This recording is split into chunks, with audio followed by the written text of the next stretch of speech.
हरे कृष्णा। पढ़ते हैं दूसरे अध्याय का 8वां श्लोक। न हि प्रपश्यामि ममापुनद्यात् यशोकमुच्छोषणमिन्द्रियाणाम् अवाप्य भूमावसपतमृद्धम् राज्यं सुराणामपि चाधिपत्यम्। न हि प्रपश्यामि ममापुनद्यात् यशोकमुच्छोषणमिन्द्रियाणाम् अवाप्य भूमा सपत्नमृद्धम् राज्यं सुराणाम् अपि चाधिपत्यम्। श्लोक देखते हैं। पश्य का मतलब होता है देखना। न ही प्रपश्यामि, अर्जुन बोल रहा है मैं निश्चित रूप से नहीं देख पा रहा हूं।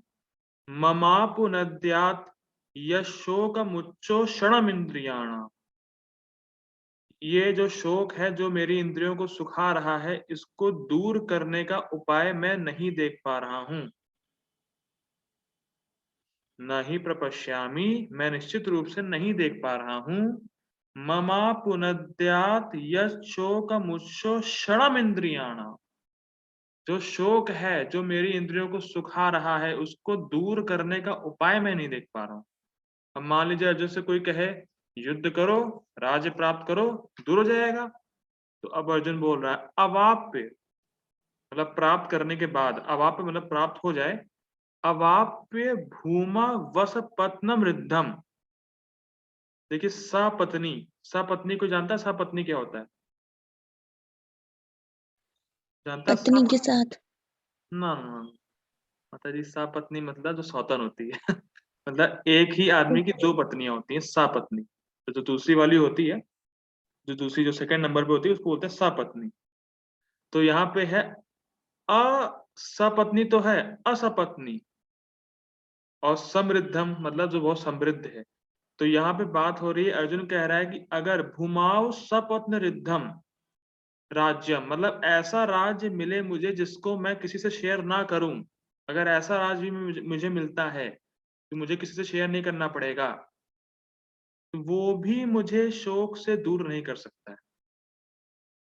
अब दूसरा स्टेटमेंट क्या बोल रहा है अर्जुन? सुराणाम अपि चाधिपत्यम। असुर और सुर, सुर मतलब जो जो भगवान को मानते हैं, जो गॉडली जो देवता लोग होते हैं उसको बोलते हैं सुर, और असुर जो होते हैं वो होते हैं राक्षस। तो सुराणाम अपि चाधिपत्यम, अगर मैं स्वर्ग चला जाऊं, देवता के लोकों में चला जाऊं, वहां चाधिपत्यम, वहां भी कोई मुझे राज्य मिले, मेरा आधिपत्य वहां पर भी हो देवताओं की जगह, तो भी ये जो शोक है जो मेरी इंद्रियों को सुखा रहा है, मैं नहीं देख पाऊंगा कि इन दोनों से वो दूर होने वाला है। अर्जुन कह रहा है अगर मुझे राज्य मिलता है जो मुझे किसी से बांटना नहीं है, मतलब एक छत्र राजा, सारे विश्व का राजा अर्जुन ही होगा, और मतलब पांडव ही होंगे, अगर वो राज्य भी मिल जाए, और अगर स्वर्ग में भी कोई राज्य उसको मिल जाए, तो भी जो उसको शोक हो रहा है, जो उसकी इंद्रियों को सुखा रहा है, वो दूर नहीं होने वाला है। अर्जुन नहीं देख पा रहा है कि इन दोनों से उसका ये शोक जो है, जो इंद्रियों को सुखा रहा है, वो दूर होगा। ये कहने का मतलब। अब देखते हैं ट्रांसलेशन, अनुवाद। मुझे ऐसा कोई साधन नहीं दिखता जो मेरी इंद्रियों को सुखाने वाले इस शोक को दूर कर सके। स्वर्ग पर देवताओं के आधिपत्य की तरह इस धन धान्य संपन्न सारी पृथ्वी पर निष्कंटक राज्य प्राप्त करके भी मैं इस शोक को दूर नहीं कर सकूंगा। अब देखते हैं गीता भूषण टीका देखते हैं। गीता भूषण टीका शुरू करने से पहले एक बार हरे कृष्ण महामंत्र बोलेंगे। हरे कृष्णा कृष्ण कृष्ण हरे हरे, हरे राम राम राम हरे हरे। ये टीका बड़ी इंटरेस्टिंग है, सुनिएगा ध्यान से। तुम तो शास्त्र के ज्ञाता हो, तो शास्त्र के ज्ञान के प्रकाश में ही स्वहित का विचार करते हुए कर्म करो। ये कौन बोल रहा है? कृष्ण। जी माता जी, करेक्ट। जैसे हम लोगों ने पिछले श्लोक में देखा था कि अर्जुन ने कृष्ण की शरण ग्रहण कर ली है, तो कृष्ण कह रहे हैं अरे तुम तो शास्त्र ज्ञाता हो भाई अर्जुन, तुम तो बड़े खूब श्लोक श्लोक बोल रहे थे, खूब शास्त्रों से कोट कर रहे थे, तुम तो शास्त्र के ज्ञाता हो। तो शास्त्र के ज्ञान के प्रकाश में ही स्वहित का विचार करते हुए कर्म करो। तुम शास्त्र को जानते ही हो, बहुत कोट कर रहे हो, तो शास्त्र में खुद ही ढूंढ लो कि कौन सा कर्म तुम्हें इस समय करना चाहिए। तुम तो शास्त्र को जानते हो, तो शास्त्रों पे विचार करो और अपने उस हिसाब से अपना कर्म करो। पहला पॉइंट। दूसरा, तुम तो मेरे मित्र हो, तुम्हें मेरा शिष्य बनने की क्या आवश्यकता है। जैसे कई बार होता है कि जैसे दोस्तों में होता है कि मान लीजिए कोई मेरा दोस्त क्वेश्चन पूछने आया, अरे प्रभु जी ये बताइए ये बताइए, अरे प्रभु जी आप तो बड़े विद्वान हैं, अरे प्रभु जी आपको क्या सुनने की जरूरत है, आप सब जानते हैं प्रभु जी।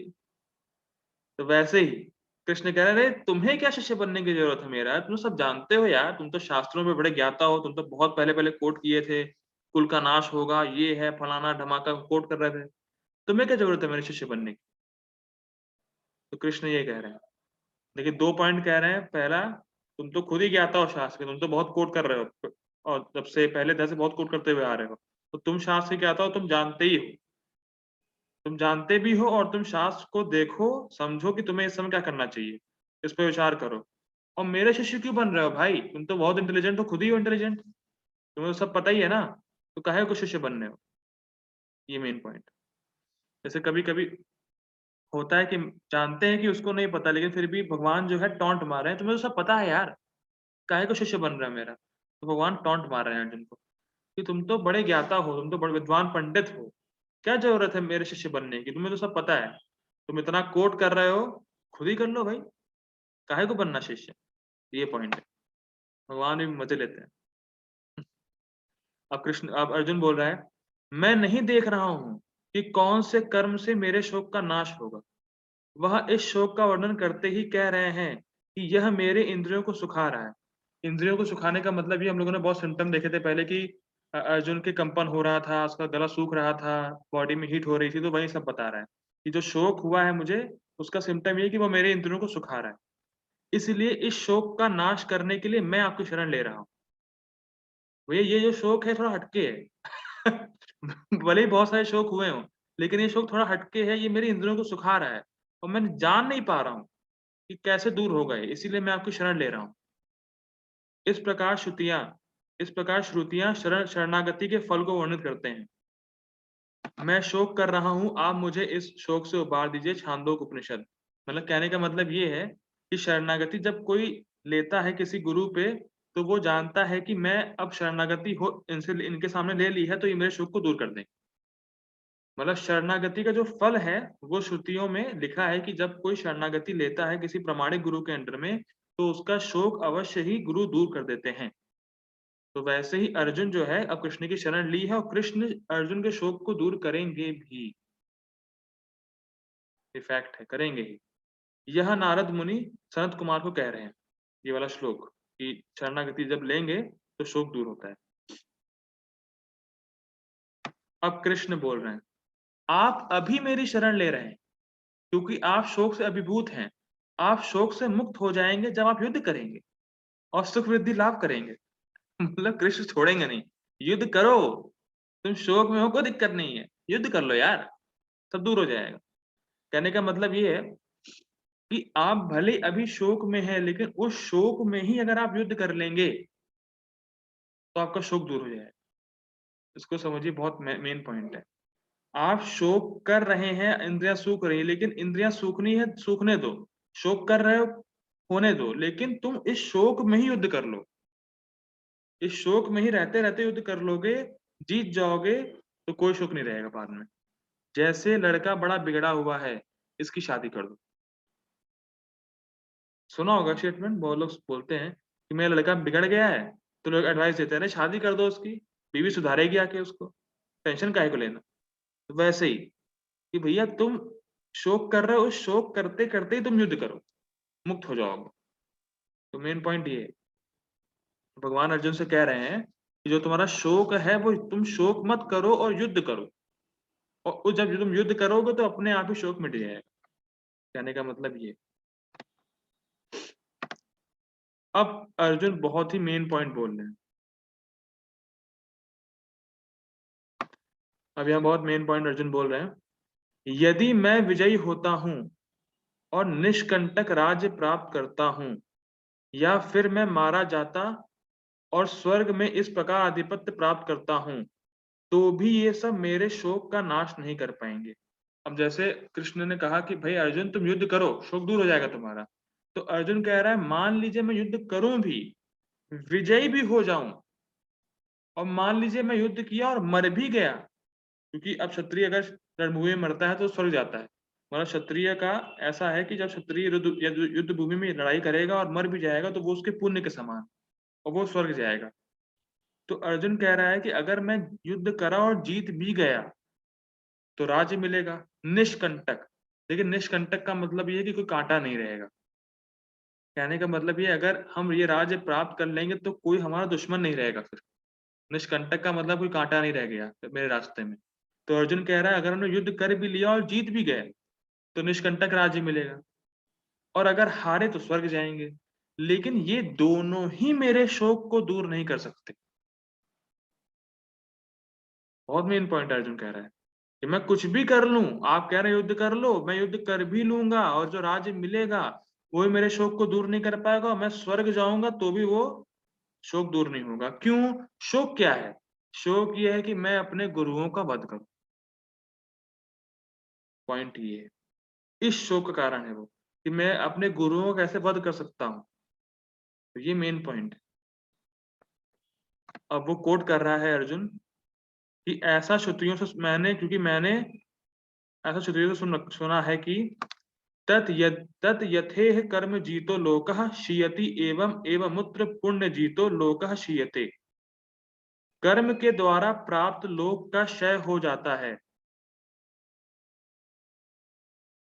और पुण्य के द्वारा प्राप्त लोक का भी क्षय हो जाता है। छांदोग्य उपनिषद 8:1-6। इसको समझिए, बहुत मेन पॉइंट है। अर्जुन कह रहा है अगर मैंने युद्ध किया और मुझे राज्य मिला, उसका भी क्षय होना है, और अगर पुण्य किया स्वर्ग गया तो वहां से भी मुझे नीचे गिरना है। तो फायदा क्या? हिट हुई बात। वो अर्जुन कह रहा है कि मैं इतना महान पाप करूंगा अपने गुरुओं को मारने का, और जो मुझे फल मिलेगा वो टेम्परेरी है। बहुत मेन पॉइंट। मैं इतना बड़ा पाप करने जा रहा हूं अपने गुरुओं को मार के, लेकिन जो राज्य मिलेगा मुझे वो तो टेम्परेरी होगा, वो क्षय हो जाएगा उसका। और अगर मैं स्वर्ग भी जाऊंगा तो वहां से भी मुझे वापस दोबारा आना है। तो ऐसा साधन बताइए। अच्छा, पिछले श्लोक का कौन बताएगा सुनिश्चितम का मतलब क्या था पिछले श्लोक में?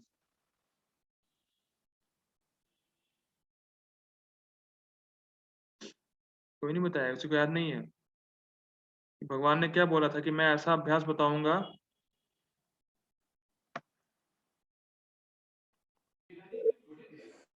याद है? किसी को याद ही नहीं है?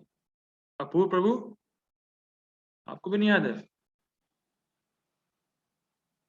चलिए कोई बात नहीं। तो भगवान ने बोला था कि मैं ऐसा आपको अभ्यास बताऊंगा जिससे फल आए ही आए, और जो फल आएगा वो परमानेंट होगा। तो अर्जुन यही कह रहा है कि अगर मैं इतना बड़ा पाप करूंगा और जो फल मुझे मिलेगा वो टेम्परेरी हो, तो मैं युद्ध क्यों करूं? पॉइंट ये है कि जब मैं इतना बड़ा रिस्क लूं, उस हिसाब से प्रॉफिट ही ना आए तो क्या फायदा इन्वेस्ट करने का। ये बात। आगे पढ़ते हैं। ऐहिक और पार्थिक सुख, ऐहिक मतलब इस जगत का सुख, और पार्थिक मतलब स्वर्ग जाने का सुख। ऐहिक और पार्थिक सुख जो युद्ध करने से मुझे प्राप्त होगा, वह मेरे शोक का नाश नहीं कर पाएगा। इसीलिए कृपया मुझे बताइए कि युद्ध किस प्रकार मेरे लिए लाभप्रद होगा। आप कह रहे हैं युद्ध कर लो, शोक में हो, लेकिन मैं तो देख ही नहीं रहा हूं कि युद्ध मेरे शोक को नाश कर पाएगा। तो आप बताइए कैसे कैसे लाभ होगा मेरे, जो युद्ध करना कैसे लाभकारी है, आप बताइए कृष्ण। तो ये पॉइंट है, क्यों नहीं लाभकारी है? क्योंकि जो उससे जो महान पाप करेगा अर्जुन गुरुओं को मार के, जो उससे फल आएगा, निष्कंटक राज्य जो उसे मिलेगा, और जो स्वर्ग का राज भी मिलेगा, तो वो क्षय है, मतलब वो टेम्परेरी है। तो इतना बड़ा महान पाप करूं ही क्यों मैं? तो इसीलिए अर्जुन कह रहा है कि मैं नहीं देख पा रहा हूँ कि युद्ध जो हो, युद्ध मैं करूँ तो वो बेनिफिशियल है मेरे लिए। आप बताइए कृष्ण कैसे बेनिफिशियल है? ये मेन पॉइंट।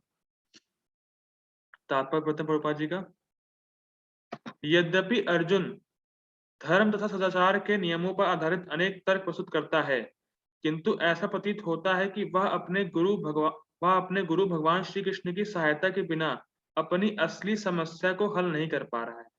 वो तर्क तो बहुत दे रहा है, लेकिन उसको फिर भी समझ में नहीं आ रहा है क्या करना है, इसीलिए भगवान ही उसके शोक को दूर करेंगे। वह समझ गया था कि उसका तथाकथित ज्ञान उसकी समस्याओं को दूर करने में व्यर्थ है, जो उसके सारे अस्तित्व शरीर को सुखाए दे रही थी। उसे इन उलझनों को भगवान कृष्ण जैसे आध्यात्मिक गुरु की सहायता के बिना हल कर पाना असंभव लग रहा था। ये बहुत मेन पॉइंट है। वो समझ गए तथाकथित जो ज्ञान मेरा है, वो मेरी समस्याओं को हल करने में व्यर्थ है। तथाकथित ज्ञान मतलब क्या? कि उसको ज्ञान तो है शास्त्रों का, लेकिन वो अपने मन मुताबिक उसको मैनिपुलेट कर रहा है कि मेरे लिए ये सही है, मेरे लिए वो सही है। वो मर्म में नहीं जा रहा है, मर्म में नहीं जा रहा है, और इसीलिए उसकी समस्या को वो दूर करने में व्यर्थ है। लेकिन कृष्ण उसकी समस्याओं को दूर करेंगे। शैक्षिक ज्ञान, शैक्षिक मतलब होता है एकेडमिक एजुकेशन, जो मटेरियल एजुकेशन वो लेते हैं। शैक्षिक ज्ञान, विद्वता, उच्च पद, ये सब जीवन की समस्याओं का हल करने में व्यर्थ है। और एक और बहुत मेन पॉइंट, जीवन की समस्याओं को निर्धारित करने में भी व्यर्थ है। एकेडमिक एजुकेशन, हाई पोस्ट और बहुत ही क्वालिफिकेशन, ये जीवन की समस्याओं को हल करने में व्यर्थ तो है ही है, लेकिन ये बताती भी नहीं कि जीवन की असली समस्या है क्या। ये ये जो एजुकेशन है, एकेडमिक एजुकेशन, ये बताने में असमर्थ है कि हमारी रियल प्रॉब्लम्स है क्या। जन्म, मृत्यु, जरा, व्याधि, ये बताने में असमर्थ है।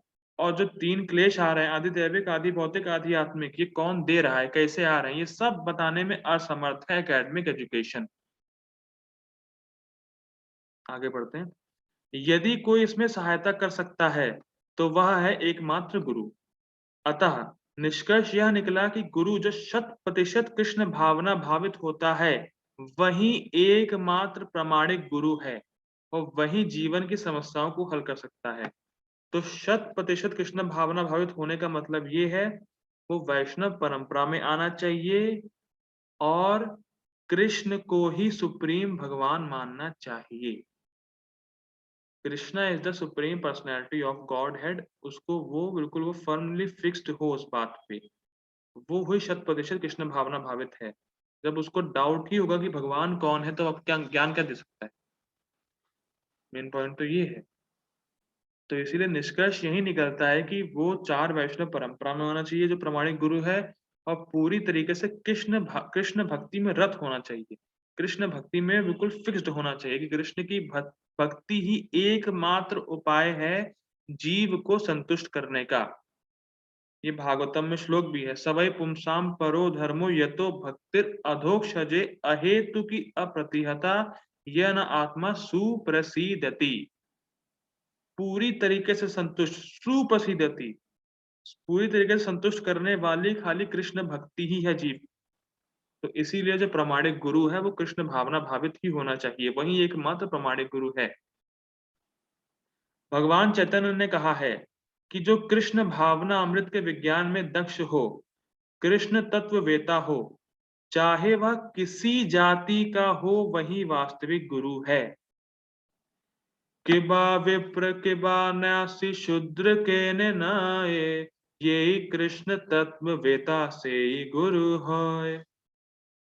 कोई व्यक्ति, चाहे वह विप्र, विप्र मतलब ब्राह्मण, वैदिक ज्ञान में दक्ष हो, निम्न जाति में जन्मा शूद्र हो, या कि सन्यासी, यदि कृष्ण के विज्ञान में दक्ष कृष्ण तत्ववेता है, तो वह यथार्थ प्रामाणिक गुरु है। कोई भी ब्राह्मण है, चाहे निम्न जाति का हो, कोई भी सन्यासी हो, अगर वो कृष्ण के विज्ञान में दक्ष है, तो वही प्रामाणिक गुरु है। बस। Clearing, getting my point. जो कृष्ण के तत्व को जानता है, जो साइंस ऑफ कृष्णा जानता है, वही एकमात्र प्रामाणिक गुरु है, चाहे वो किसी भी जाति का हो। इट्स नॉट मैंडेटरी कि ब्राह्मण ही एक प्रामाणिक गुरु बन सकता है, क्योंकि प्रभुपाद जी इस पर्पट में ऐसा लेके आ रहे हैं कि जो जो प्रामाणिक गुरु, जैसे हम लोगों ने देखा कि जो प्रामाणिक गुरु के पास जो जाएगा उसी का शोक दूर हो पाएगा। टीका में देखा तो प्रभुपाद जी एक्सप्लेन कर रहे हैं कि प्रामाणिक गुरु की पहचान करें कैसे, किसके पास सरेंडर होना है। तो प्रभुपाद जी पर्पट में क्लियर कर रहे हैं कि जो कृष्ण के विज्ञान को जानता है, कृष्ण तत्ववेता है, वही एकमात्र यथार्थ एज इट इज प्रामाणिक गुरु है, चाहे वो किसी भी जाति का हो, चाहे वो शूद्र ही क्यों ना हो। अगर कृष्ण के तत्व को जानता है तो वो प्रामाणिक गुरु है। चैतन्य चरितामृत में ये आता है श्लोक। अतः कृष्ण तत्व वेता हुए बिना कोई भी प्रामाणिक गुरु नहीं हो सकता है। इतने लोग मार्केट में घूम रहे हैं गुरु बन के, लेकिन किसी से भी पूछिए भगवान कौन है, किसी को नहीं पता। इस्कॉन ही एक ऐसी परंपरा है जो क्लियर कट, इस्कॉन में कोई भी जाएगा एक ही दिन में क्लियर हो जाएगा कृष्ण भगवान, Krishna is the supreme personality of God. लेकिन बाकी मैं भी एक जानता हूँ एक पर्सन को जिसने 35 हफ्ते भागवतम कराई, 35 हफ्ते श्रीमद् भागवत कथा कराई, उसके बाद भी उसको नहीं पता कि भगवान को। समझ में आ रहा है? 35 हफ्ते, 35 into 7 डेज, उसके बाद भी वो नहीं जान पाया कृष्ण भगवान। और इस्कॉन में कोई भी कैसा भी हो, भले ही उसने प्रभुपाद जी के ग्रंथ ना पढ़े हो, इस्कॉन मंदिर में ही क्यों ना गया हो, क्लियर कट है कृष्ण भगवान। तो ये परंपरा में ज्ञान है, ये प्रामाणिक है, क्लियर होता है तुरंत कृष्ण भगवान है। और बाकी जो गुरु हैं जो बैठे हैं, कोई कहता है शिव भगवान है, कोई कहता है ये भगवान है, कोई दुर्गा माई है, कोई ये है वो है भगवान नहीं। देवता है, भगवान के जो है भक्त है वो सब। शिव जी भगवान के महाभक्त हैं, महान वैष्णव है शिव जी। वैष्णव नाम यथा शंभु, महान वैष्णव है, लेकिन भगवान कृष्ण ही या विष्णु तत्व है। ये क्लियर होगा आगे। तो जो भगवान कृष्ण के साइंस में दक्ष है, एक्सपर्ट है, वही प्रमाणिक गुरु है बस, और कोई भी प्रमाणिक गुरु नहीं है। और किसी का भी आप सुनते हो मान लीजिए, तो पहले चेक करना है कि वो परंपरा में है कि नहीं है, वो किसको भगवान मान रहा है। बाकी तो आगे हम लोग की फिलॉसफी बहुत सारी क्लियर होगी तो समझ में आएगा। और कि जो मार्केट में जो लोग बैठे हुए हैं, जो ठगी बैठे हुए हैं, सबका एक्सपोजर होगा। ठीक है। वैदिक साहित्य में भी कहा गया है, ये सबको श्लोक याद हो जाना चाहिए और कोशिश करिए याद कर लें। षट्कर्म निपुणो विप्रो मंत्र तंत्र विशारदः अवैष्णवो गुरु न स्याद् वैष्णवः शपचो गुरु। षट कर्म निपुणो विप्रो, विप्रो मतलब ब्राह्मण। ब्राह्मण अगर 6 कर्म, ब्राह्मण के 6 कर्म होते हैं, 6 टाइप्स ऑफ ऑक्यूपेशनल ड्यूटीज होती हैं ब्राह्मण की, उसमें भले ही वो षट कर्म निपुणों, एक ब्राह्मण अपने सारी 6 की 6 ड्यूटीज में एक्सपर्ट हो, निपुण हो। मंत्र तंत्र विशारदः, मंत्र बोलने में बड़ा एक्सपर्ट हो। तंत्र मतलब तांत्रिक वांत्रिक नहीं, तंत्र मतलब रिचुअल सेरेमनी के जो रूल्स होते हैं उसमें बड़ा एक्सपर्ट हो, विशारदः। लेकिन अगर वो अवैष्णव है, वैष्णव नहीं है, अवैष्णव गुरु न स्यात्, उसको गुरु नहीं बनाना चाहिए। भले ही ब्राह्मण, भले ही अपने सारे 6 कर्मों में बड़ा एक्सपर्ट हो, मंत्र बोलने में एक्सपर्ट हो, रिचुअल्स कराने में एक्सपर्ट हो, लेकिन अगर वो अवैष्णव है, भगवान से विमुख है, उसको गुरु नहीं बनाना चाहिए। गुरु न स्यात् वैष्णवः शपचो गुरु। और भले ही एक वैष्णव हो और जो कुत्ता खाने वाले घर में भी जन्म लिया हो, स्वपचो, स्व मतलब कुत्ता, कुत्ता पचाने वाले के घर में भले ही जन्म लिया हो, वो वैष्णव, मतलब वो नहीं खाता होगा लेकिन उसके घर वाले खाते होंगे। ऐसा वैष्णव जो कुत्ता खाने वाले के घर में भी जन्म लिया हो, अगर वो वैष्णव है तो वो गुरु है। बहुत ही देखिए प्रामाणिक है और बहुत ही ये शास्त्रों में लिखा है पद्म पुराण का श्लोक। और आप कल्पना नहीं कर सकते कि ऐसे-ऐसे लोग पढ़े जो किससे गुरु मंत्र ले लिए हैं, कुछ भी मतलब कान फूँकने वाले गुरु हैं वो। आएँगे कान में कुछ मंत्र फूँक देंगे, ना ज्ञान लेना है, ना कुछ करना है। ना कोई परंपरा है, ना कोई प्रमाण है, कुछ नहीं। और वो गुरु बने बैठे। ये बहुत दुखद एक तरीके से खबर है, कह सकते हैं दुखद एक सिचुएशन चल रही है। मतलब क्या बताएँ? क्या बोल सकते हैं? ये बहुत दुखद हमारे लिए खबर है कि शास्त्र क्लियर कट दे रहा है, लेकिन शास्त्र पढ़ना नहीं चाहते लोग। अब दिक्कत ये है, जब सुनेंगे नहीं शास्त्र की बात तो पता कैसे चलेगा सही क्या गलत क्या है? तो ये बहुत एक शर्मनाक बात है। तो यहाँ पे देखिए समझिए एक पॉइंट, एक बड़ा सूक्ष्म पॉइंट और है। खुशबू माता जी अपना माइक म्यूट कर लीजिए। तो हाँ, तो एक बड़ा अच्छा पॉइंट है कि देखिए ब्राह्मण जो होता है वो धर्म करना सिखाता है और इस जगत में बड़ा कैसे बना जाए ये बताता है।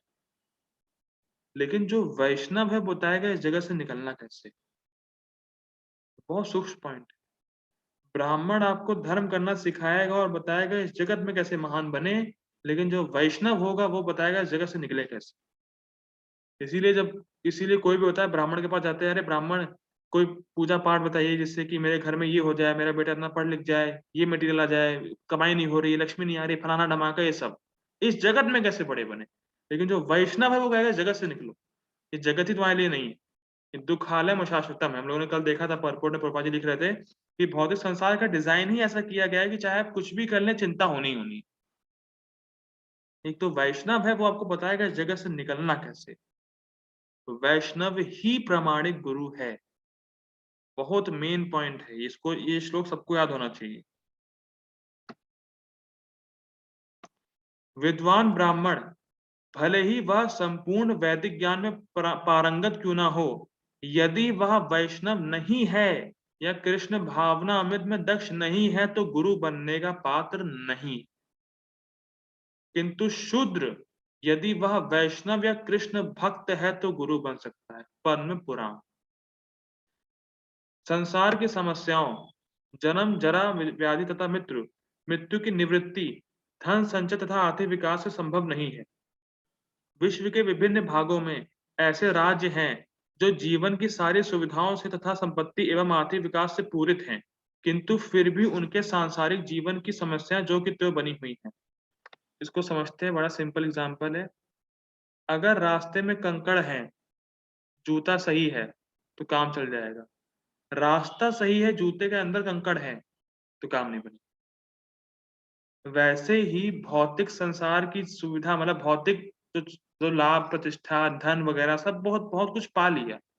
कनेक्शन अगर कृष्ण से नहीं है, तो तो संतोष नहीं हो पाएगा, सुख नहीं आएगा।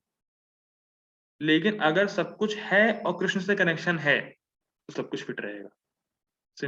सिंपल सा इसका पैराग्राफ का मतलब ये है कि आप धन जितना कमा लीजिए, कितना इकोनॉमिक डेवलपमेंट कर लीजिए, अगर कनेक्शन कृष्ण से नहीं हो पाया आपका, तो कभी भी आपको सुख नहीं मिलेगा, संतोष नहीं मिलेगा। अगर बहुत कुछ है, कनेक्शन कृष्ण से भी है, तो भी संतोष, अगर बहुत कुछ नहीं भी है, कनेक्शन सिर्फ कृष्ण से है, तो भी संतोष। तो मेन मुद्दा क्या है? कृष्ण से कनेक्शन होना चाहिए। Krishna is the centre of your life. ये होना चाहिए। तभी सुख और संतोष मिलेगा। ये प्रभुपाद जी बात कह रहे हैं कि भले ही आप कितना भी कमा लें, कितना भी खूब ऐशो-आराम से रहें, लेकिन कृष्ण से कनेक्शन नहीं है, तो आप कभी नहीं समझ पाएँगे कि आपकी जो मेन समस्या है, वो जन्म, मृत्यु, जरा, व्याधि है। बहुत मेन पॉइंट है। इसपे बहुत कुछ बोल सकते हैं, लेकिन समय हमारे पास लिमिटेड है, इसलिए मैं बोल नहीं रहा हूँ। वे विभिन्न साधनों से शांति खोजते हैं, किंतु वास्तविक सुख उन्हें तभी मिल पाता है जब वे कृष्ण भावना अमृत से युक्त कृष्ण के प्रामाणिक प्रतिनिधि के माध्यम से कृष्ण अथवा कृष्ण तत्व पूरक गीता तथा भागवत के परामर्श को ग्रहण करते हैं।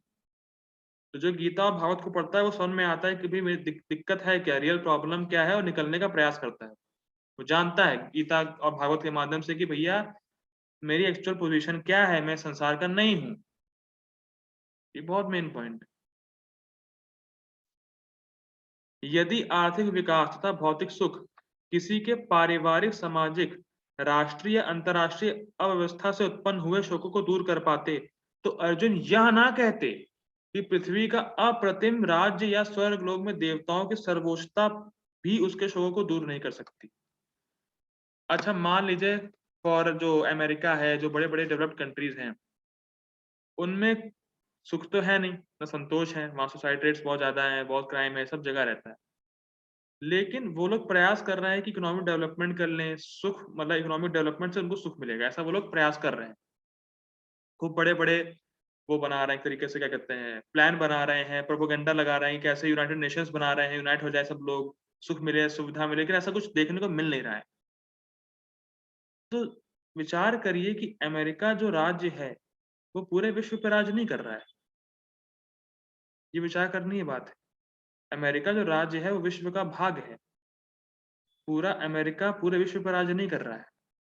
लेकिन उनको लग क्या रहा है कि अगर मैं इस राज्य से आगे निकल जाऊँगा, तो अमेरिका रशिया रशिया से आगे निकल गई, तो खुश हो जाएँगे वो लोग, उनको लगता है ऐसा। यहाँ पे अर्जुन जो है, पूरे विश्व पे राज करेगा, फिर भी वो कह रहा है मेरे शौक को दूर नहीं कर सकता। ये विचारणीय बात है कि अमेरिका तो सिर्फ छोटा-सा पार्ट है पूरे विश्व का, उसमें वो राज्य करते हैं, वो लोग सब रहते हैं। उनको लग रहा है कि अगर मैं किसी राज्य से आगे निकल जाऊँगा, किसी देश से आगे निकल जाऊँगा, तो बड़ा खुश हो जाएगा वो। लेकिन अर्जुन को तो पूरा विश्व मिल रहा है। जस्ट इमेजिन पूरे वर्ल्ड पे वो राज्य करेगा, अकेला राज्य करेगा, इसीलिए कहा कि सपत्नी, असपत्नी। उसको बाँटना नहीं है किसी से, निष्कंटक राज्य है, वो राज्य करेगा, कोई भी दुश्मन नहीं है। फिर भी वो राज्य उसको सुख नहीं देगा, उसके शोक को दूर नहीं करेगा। बहुत ही विचारणीय बात है। और यहाँ पे हमें लगता है कि इस कंट्री से आगे निकल गए, यहाँ मून पे पहुँच गए, ये कर लिया, साइंटिफिक एडवांसमेंट कर लिया, खुश हो जाएँगे। लेकिन अर्जुन तो पूरे विश्व पे राज करेगा। भले ही आप कुछ भी कर लें, आप राज अमेरिका में ही कर पाएँगे। पूरा विश्व राज नहीं कर पाएँगे आप। लेकिन अर्जुन तो पूरे विश्व पे राज करने करने के बाद भी कह रहा है मैं सुखी नहीं हो पाऊँगा, शोक दूर नहीं हो पाएगा मेरा। बहुत गंभीर बात है। इसलिए उसने कृष्ण भावना अमृत का ही आश्रय ग्रहण किया और यही शांति तथा समरसता का उचित मार्ग है। समरसता मतलब हमेशा समभाव में रहना, जो दुःख और सुख आते हैं उससे प्रभावित प्रभावित ना होना। आर्थिक विकास या विश्व आधिपत्य प्राकृतिक प्रलय द्वारा किसी भी क्षण समाप्त हो सकता है। यहाँ तक कि चंद्रलोक जैसे उच्च लोकों की यात्रा भी, जिसके लिए मनुष्य प्रयत्नशील है, एक झटके में समाप्त हो सकती है। अभी मैंने सुना था कि अमेरिका में वो फ्लाईओवर बनाते हैं अर्थक्वेक रेजिस्टेंट, तो अर्थक्वेक से बचाता है ऐसा फ्लाईओवर बनाते हैं। और उसपे वो लिखते भी हैं 14.58 का झेल सकता है, जो भी ऐसा स्केल बनाते हैं वो लोग। लेकिन फिर भी वहाँ पे ऐसा हरिकेन आता है जो एक ऐसा आता है कि सब कुछ तबाह कर देता है। तो आप भले ही सोचते हो कि इतना मैंने बना लिया है, बस अब जो होगा बच जाऊँगा। लेकिन प्रकृति बस हल्की-सी ट्विस्ट हो, तो समाप्त हो जाएगा। जैसे अभी जब 9/11 हुआ था न्यूयॉर्क में शायद, तो वहाँ पे फाइटिंग हुई थी। गोरे और ब्लैक के बीच में फाइटिंग वगैरह हुई थी और बहुत लोग मारे गए थे। तो जब उन्होंने अपोनेंट को मार लिया तो उनको लगा कि मैं सुखी हो गया। अब मेरा कोई मतलब अब सब बहुत सारी फाइटिंग हो गई तो उनको लगा कि अब मैं जीत गया। तो गोरे लोग शायद वो जीत गए थे, ऐसा कुछ हुआ था, फाइट हुई थी। तो उनको लगा कि अब जो मेरे दुश्मन थे जिन्होंने 9/11 को गिराया था, उनको मैंने मार दिया है तो हम लोग खुश हो गए। उस उसी साल ऐसी सुनामी आई कि लाखों लोग मर गए। अब सोचिए।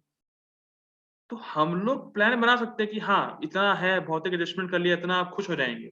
लेकिन प्रकृति हल्की-सी ट्विस्ट हुई, तो सब खत्म। एक झटके में समाप्त हो जाता है सब कुछ। मान अभी हम लोगों ने देखा भी था तो कि नेपाल में अर्थक्वेक आया था, तो एक झटके में सब खत्म। अभी बिल्डिंग खड़ी है खट।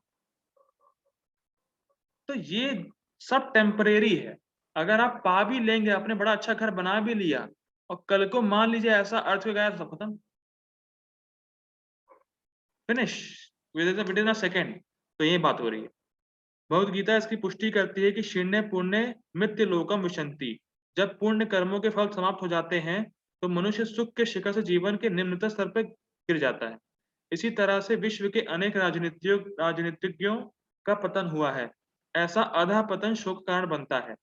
अतः यदि हम सदा के लिए शोक का निवारण चाहते हैं, तो हमें कृष्ण की शरण ग्रहण करनी ही होगी, जिस तरह अर्जुन ने की। अर्जुन ने कृष्ण से प्रार्थना की कि वे उसकी समस्या का निश्चित समाधान कर दें। निश्चित मतलब निश्चित ही फल आए और परमानेंट बना रहे। और यही कृष्ण भावना अमृत की विधि है। हमारे पास अब सिर्फ 1.5 मिनट है, तो फिलहाल ये खत्म हो गया। हरे कृष्ण।